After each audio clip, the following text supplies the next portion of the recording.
हाँ जी, आज हम एक्सप्लेनेशन समझेंगे 2.3 का। तो देखिए 2.3 में किस तरीके के क्वेश्चंस आपको दिए हुए हैं। देखिए इसमें फर्स्ट क्वेश्चन आपको दे रखा है।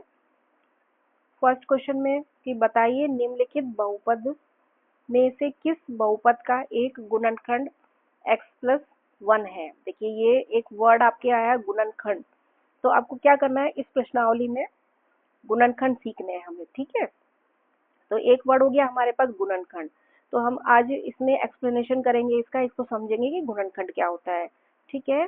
अब आगे देखिए दूसरा क्वेश्चन है कि गुणनफल प्रमेय का उपयोग कर गुणनफल प्रमेय लागू करके बताइए कि निम्नलिखित स्थितियों में से प्रत्येक स्थिति में जो gx है, इसमें जो अलग से gx दे रखा है वो px का गुणनखंड है या नहीं, ठीक है। तो एक वर्ड और आपके पास आ गया गुणनखंड प्रमेय। तो इस एक्सरसाइज में हम गुणनखंड प्रमेय भी सीखेंगे, ठीक है। अभी इसमें क्वेश्चन नंबर थर्ड दिया हुआ है कि k का मान ज्ञात करना है। एक अननोन अज्ञात जो वर्ड है k, जिसका मान हमें निकालना है। मान मतलब 1 2 3 आंकिक मान निकालने हैं, इसके न्यूमेरिकल वैल्यू निकालनी है इसकी, ठीक है। जबकि स्थितियां दे रखी हैं, ठीक है। स्थितियों में भी देखिए एक वर्ड आया है गुणनखंड, ठीक है। आया आपको समझ में, ये गुणनखंड हम इस एक्सरसाइज में सीखेंगे। देखिए क्वेश्चन नंबर 4 है। 4 में भी आपको देखिए गुणनखंड दिया हुआ है कि गुणनखंड ज्ञात कीजिए, ठीक है। और फिफ्थ में भी क्या कर रखा है, गुणनखंड ज्ञात कीजिए, ठीक है। तो ये हम आज सीखेंगे इस एक्सरसाइज के कि गुणनखंड हमें किस तरीके से करने हैं, ठीक है। क्वेश्चंस के मैंने वीडियो बना रखे हैं, आप जाके देख सकते हैं। एक बार एक्सप्लेनेशन में आपको इसका समझा देती हूँ, इसका परिचय कि इसको किस तरीके से आपको करना है, ठीक है। तो देखिए एग्जाम्पल के थ्रू हम इसको समझेंगे, ठीक है। वैसे नहीं देखेंगे, लेकिन एग्जाम्पल के थ्रू हम इसको देखेंगे कि किस तरीके से करना है, ठीक है। ये आपकी यहाँ से स्टार्ट है एक्सरसाइज 2.3। यहाँ से देखिए क्वेश्चन, ये टॉपिक आ गया है बहुपद के गुणनखंड निकालिए, ठीक है। तो बहुपद के गुणनखंड किस तरीके से निकालते हैं, ठीक है।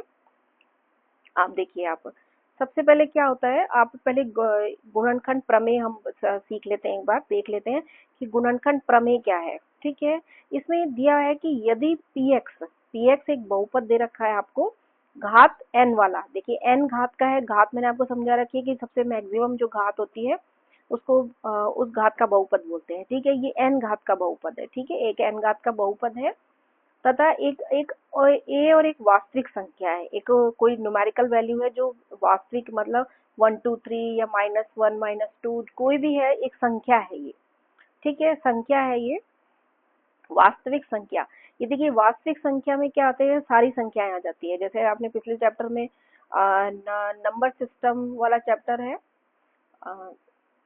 उसमें आपने वर्ड एक आया होगा वास्तविक संख्या। वास्तविक संख्या कौन सी होती है, जो कि होल नंबर भी होती है, नेचुरल नंबर भी होती है। देखिए हिंदी में मैं आपको बता दूं, प्राकृत संख्या होती है, पूर्ण संख्या होती है, और पूर्णांक संख्याएं होती हैं, और परिमेय संख्या होती है। उन सभी संख्याओं को हम क्या बोलते हैं, वास्तविक संख्या है, ठीक है। तो ए क्या है कि कोई भी वास्तविक संख्या हो सकती है, ठीक है। तो इसके लिए कंडीशन क्या दे रखी है, देखिए फर्स्ट कंडीशन देखिए कि x माइनस ए। देखिए x उसने चर लिया है और a जो उसने वास्तविक संख्या ली है उसको माइनस कर दिया है, तो x माइनस ए, ये जो x माइनस ए है वो px का एक गुणनखंड होगा। यदि ये a का मान यदि हम बहुपद में रख दें तो उसकी वैल्यू 0 आनी चाहिए, ठीक है। तो ये एक इसकी पहली कंडीशन होगी। दूसरी कंडीशन इसकी उल्टी है, उल्टा है। देखिए यहाँ से लेके चलेंगे हम इसको कि पी ए यदि 0 हो, जो भी वास्तविक संख्या हमने ली है ए, यदि हम उसको बहुपद में रखते हैं कि 0 उस और बहुपद का मान 0 आता है, तो याद है आपको पिछली एक्सरसाइज में हमने सीखा था कि उसको क्या बोलते हैं, शून्यक बोलते हैं, ठीक है।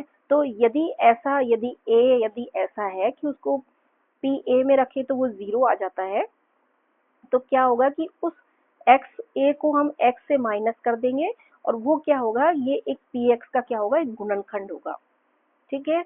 आया आपको समझ में। देखिए दोनों कंडीशन दोनों तरीके से कर सकते हैं कि या तो आपको ये दिया होगा तो ये पूछेगा, या ये दिया होगा तो आपसे ये पूछेगा, ठीक है। तो ये है गुणनखंड प्रमेय, ठीक है। आपको सिर्फ इसको याद करना है कि ये इस तरीके से होगा, ठीक है।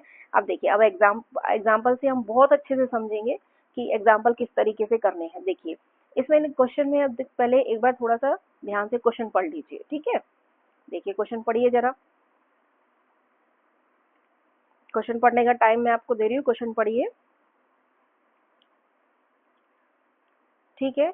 तो क्या करना है, जांच करनी है आपको, जांच करनी है। जांच क्या करनी है कि ये जो x माइनस दो है वो बहुपद, दो बहुपद इसमें दे रखे हैं कि उसका गुणनखंड है कि नहीं, ठीक है। तो आपको क्या करना है कि ये जो x प्लस दो है उसको क्या करना है, जो भी आपको दे रखा है कि x प्लस दो गुणनखंड है नहीं, उस x प्लस दो को बराबर जीरो कर लेना है, ठीक है। बराबर जीरो आप कर लेंगे तो x दो का मैं वहां पे पक्षांतरण कर दूंगी तो ये आ जाएगा माइनस का दो, ठीक है। ये माइनस का दो आएगा, ठीक है। माइनस का दो आगे इसका पक्षांतरण कर दूंगी। तो आपको क्या करना है, इस दो को, ठीक है, इस दो को आपको क्या करना है, पी एक्स जो आपके दिए हुए गुणनखंड है उसमें आपको रखना है, इसमें भी रखना है और इसमें भी रखना है। इसने क्या कर रखा है कि एक गुणनखंड को पी एक्स मान रखा है और ये वाले गुणनखंड को क्या करा है, एस एक्स मान रखा है, ठीक है। अब देखिए पी एक्स, पी माइनस दो, ये वाला दो रखना है एक्स की जगह, तो आप दो रखेंगे इसमें। दो रखने के बाद देखिए आप इसको सॉल्यूशन सॉल्व करेंगे, इसको देखिए सॉल्व करने के लिए क्या है, देखिए एक्स की घात तीन है पहले, ठीक है, दो, तो माइनस दो रखा, इस तरीके से इसमें इसमें माइनस दो की वैल्यू, एक्स की वैल्यू माइनस दो रख दी है, तो ये क्या आ रहा है, जीरो आ रहा है। आया जीरो की नहीं आया, ठीक है। अब ये जीरो आ गया है तो हम क्या करेंगे कि ये जो आपने एक्स माइनस दो जो लिया है, ये जो एक्स माइनस दो आपने लिया है जिससे अपन ने माइनस दो लिख लिया था, जो हमने दो रखा था, तो ये क्या होगा कि ये एक क्या होगा, इसका दिए हुए बहुपद का क्या होगा, गुणनखंड होगा, ठीक है। तो ये इस जांच करने का तरीका है कि ये x प्लस दो जो है वो इसका गुणनखंड है या नहीं, ठीक है। तो इसमें देखिए ये इसमें जीरो आ गया है तो इसका ये क्या होगा, एक गुणनखंड होगा। इसी तरीके से आपको दूसरे गुणनखंड में रखना है, ठीक है, एस में रखना है, तो उससे भी क्या आ रहा है, ये जीरो आ रहा है, देखिए ये जीरो आ रहा है, तो क्या होगा, ये भी क्या होगा, इसका क्या होगा, गुणनखंड होगा, ठीक है। आया आपको समझ में, दो एक्स प्लस दो इन दोनों के गुणनखंड कहलाएगा यदि इनका गुणनखंड होगा यदि x इजिकल टू माइनस दो, इसका ट्रांसफर कर देंगे दो का, और उस माइनस दो को इन दोनों में रख के देखेंगे अगर वैल्यू जीरो आती है, ठीक है, अगर वैल्यू जीरो आती है तो ये इसका एक बहुपद होगा, ठीक है। आया आपको समझ में। देखिए आगे क्वेश्चन करेंगे तो आपको और क्लियर हो जाएगा। देखिए अब ये क्वेश्चन देखिए जरा, देखिए x माइनस वन, ठीक है, x माइनस वन, यदि x माइनस वन इस दिए गए बहुपद का एक गुणनखंड है तो k की वैल्यू निकालिए। देखिए क्वेश्चन में हमने पढ़ा था, एक्सरसाइज में भी है कि k की वैल्यू निकालनी है। तो देखिए क्या है कि गुणनखंड प्रमेय से कि यदि x माइनस a इसका एक गुणनखंड है तो देखिए x माइनस a को इज इक्वल टू जीरो कर लीजिए, ठीक है। तो x की वैल्यू क्या आ गई, वन आ गई, ठीक है। अब इस वन को आप क्या करेंगे, दिए गए गुणनखंड में रखेंगे तो उसकी वैल्यू जीरो आनी चाहिए, क्योंकि क्या है, x माइनस ए क्या है, इसका गुणनखंड है। अगर इसका गुणनखंड है तो ये P1 जब हम इसको रखेंगे तो वो जीरो के बराबर रख हो जाएगा, ठीक है। थोड़ा सा कंफ्यूजिंग है लेकिन धीरे धीरे समझेंगे तो सब पूरा समझ में आ जाएगा कि यदि ये इसका एक गुणनखंड है तो x की जगह यदि हम इससे आप x की वैल्यू निकाल लीजिए जीरो रख के, ठीक है। या आप ऐसे समझ लीजिए, मैंने आपको शून्यक समझाया था, शून्यक समझाया था तो इसका शून्यक निकालेंगे, वो यदि यदि ये इसका गुणनखंड है तो वो इसका भी शून्यक होगा। आ गया समझ में, मतलब उसमें x की जगह वन वन वन रख देंगे तो उसकी वैल्यू भी क्या होगी, जीरो आनी चाहिए, ठीक है। अब देखिए इसमें इसी तरीके से कर रखा है कि P1 को जीरो कर रखा है, ठीक है। तो P1 और Px क्या है आपके पास, ये दे रखा है, ठीक है। अब इसमें यदि x की जगह वन रखेंगे तो क्या आना चाहिए, जीरो आना चाहिए। तो देखिए यहाँ पे क्या कर रखा है, देखिए इस पूरी x की वैल्यू आपको रख दी है, यहाँ पे x की वैल्यू माइनस वन रख दी है, सॉरी वन रख दी है, और k और इसको क्या इक्वल टू जीरो के बराबर कर दिया है। तो अब आप सॉल्व करेंगे तो इससे क्या होगा, k की वैल्यू आ जाएगी। आया आपको समझ में। ये सिर्फ जांच करने का तरीका है कि किस तरीके से करना है, ठीक है। अब देखिए अब आपको क्या करना है, मध्य पद विभक्त विधि विधि सीखनी है कि आपके गुणनखंड जो होंगे मध्य पद विभक्त विधि से कैसे निकालते हैं, ठीक है। गुणनखंड निकालने का एक और तरीका होता है जिसको मध्य पद विभक्त करके करते हैं। मध्य पद बोलते किसको हैं, जैसे ये कोई बहुपद है तो ये इसका मध्य पद होता है, ठीक है। ये द्विघात बहुपद है, जैसे इसमें ये, तो इसका मध्य पद होगा, ठीक है। ये मध्य पद, तो मध्य पद आपको क्या करना है, विभक्त करना है। विभक्त कैसे करना है आपको, ध्यान से देखिएगा। ये देखिए, इस तरीके से गुणनखंड निकलेंगे, आपको पता है इस तरीके से गुणनखंड होंगे। तो आगे चलिए मैं आपको आगे समझा देती हूँ, जरा इससे क्लियर नहीं हो रहा है, ठीक है। ये देखिए, अब हम एग्जाम्पल से हम समझेंगे, एग्जाम्पल से ज्यादा अच्छे तरीके से समझ में आएगा। देखिए क्वेश्चन दिया हुआ है, उदाहरण 8 है, मध्य पद को विभक्त करके गुणनखंड प्रमेय का प्रयोग करके इसके गुणनखंड कीजिए, ठीक है। तो क्या करना है आपको, देखिए मध्य पद आपको लेना है। मध्य पद यहाँ पर दे रखा है 17x, ठीक है। इसके आपको गुणनखंड कर, इसके आपको क्या करने हैं, फैक्टर करने हैं। दो मतलब दो चीज में, दो उसमें पद में इसको विभक्त करना है। जैसे 17 है तो 17 को किस में विभक्त करना है, जैसे 15 + 2 हो गया आपका 17 आ गया।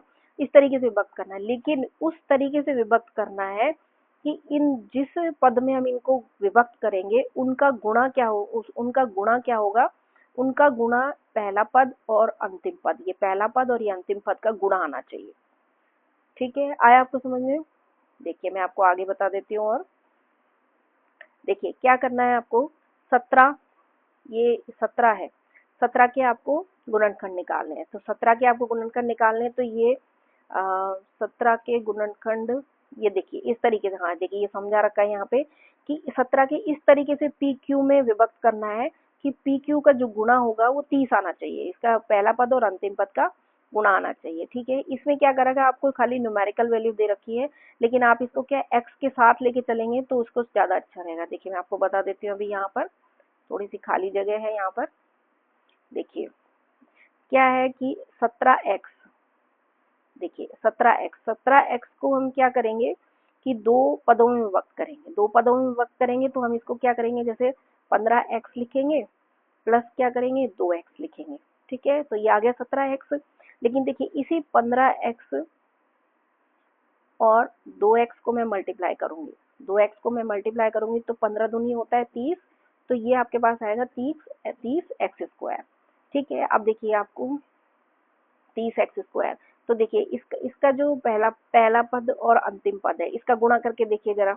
देखिए 6x² का और किसका 5 का, ठीक है। तो ये आता है आपका 5 × 30x², ठीक है। देखिए वही आया कि नहीं आया, जबकि हमने 17 को क्या लिखा था, 15x + 2x, ठीक है। ये हमने 17x को लिखा था। अब इसका गुणा जब हमने करा था तो क्या आया था हमारे पास, 30x आया था, 30x² आया था, ठीक है। तो इसका मतलब ये जो हमने स्प्लिट किया है वो एकदम सही है, ठीक है। देखिए स्प्लिट मतलब तोड़ा है, इसको विभक्त किया है उसके, ये देखिए इसके बाद ये आ गया आपके पास। ये देखिए इसने इस तरीके से किया है, लेकिन हम इस स्टेप को थोड़ा स्किप करेंगे, डायरेक्ट ये वाली स्टेप लिखेंगे हम, ठीक है। ये देखिए आया इसको समझ में। अब इसमें क्या करेंगे आप कि दो दो दो के जोड़े बनाएंगे इस तरीके से, 6x² + 2x, 15x + 5, ठीक है। दो दो के जोड़े बनाएंगे और इस फर्स्ट जोड़े में से 2x कॉमन ले लेंगे और इसमें से 5 कॉमन का मतलब होता है HCF। यदि आपको HCF निकालना नहीं आता तो मैंने उसमें बता रखा है वीडियोस में, जब भी मैंने क्वेश्चंस के वीडियो बना रखे हैं उसमें लिख रखा है, उसमें बता रखा है कि HCF या कॉमन कैसे निकालते हैं, ठीक है। इस तरीके से हम कॉमन निकालेंगे दोनों पदों में से और फिर इसको और इसको भी कॉमन ले लेंगे तो बचेगा हमारे पास 2x और 5x, ठीक है। आया आपको समझ में, ये इस तरीके से करना है, ठीक है। अब देखिए, ठीक है,